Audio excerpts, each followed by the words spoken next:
Hey, welcome back. Today we're talking about Boca Grande, and Boca Grande is a now it is an extremely upscale, extremely exclusive feeling island off of the coast of Southwest Florida, and it's in Charlotte and Lee counties. If you were going to fly in there, you'd probably access it. Either you'd fly into Tampa and drive down there, or you'd fly into South. If you can get into it, this would be much better flying to Southwest Florida International Airport outside Fort Myers. Then you'd be real close. But uh, Boca Grande is Spanish for big mouth, and you can see why, because there's a nice big mouth of the waterway there, Boca Grande Pass.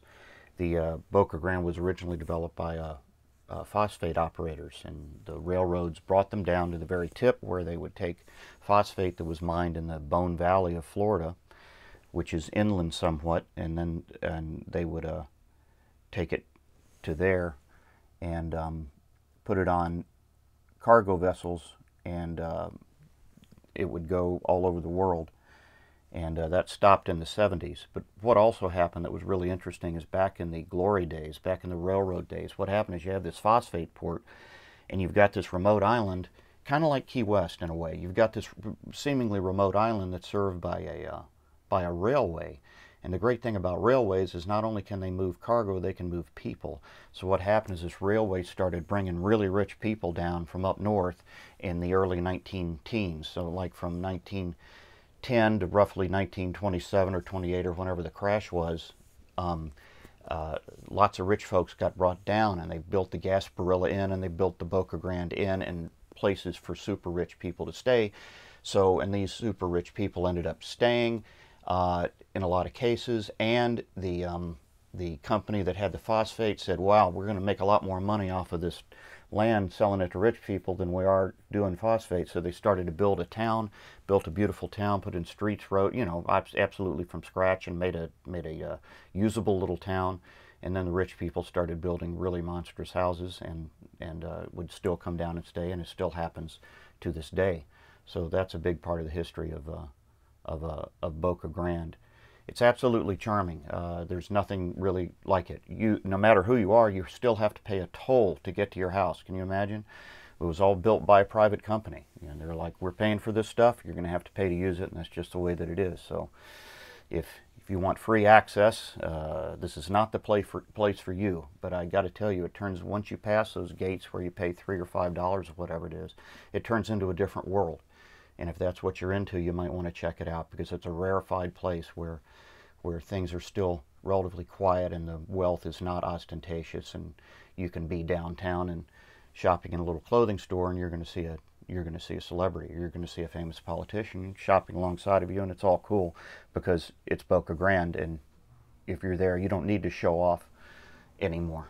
You have the confidence to know how much you're worth and know how to spend it and not be embarrassed about it, but not have to show it off either. I'm just kind of going off on a little rant there, but I mean that's a big part of the zeitgeist of Boca Grande. That's what you're presumably are looking for when you're down there. Very, very exclusive. It's hosted presidents, one of those, I don't know if this is a G8 meeting or one of those type of meetings where it turns into an ultra high security event. And because this is on an island connected by one bridge, it's very easy to secure as opposed to locations on the mainland. So very popular amongst that set. So real estate in Boca Grande, one word: expensive. It starts expensive, and then it gets more expensive till it gets expensivest. I'm not going to quote prices really, but you can get an idea, because there are some areas with condos there that might get you comfortably in under $1 million for a smaller condo, and then it goes up and up to some of the 10, 15, 20, $25 million states. Because if you're extremely wealthy, you can see Boca Grande and say, "Look, I can put 25 million, park 25 million of my money here and build one of these mansions, and I can feel like it's going to be secure for the indefinite period of time and hold its value." That's their mindset anyway. So if you'd like a fantastic real estate agent anywhere you are, give me a call. I'm Don Wallace, 800-769-9964. My number is 1-800-769-9964.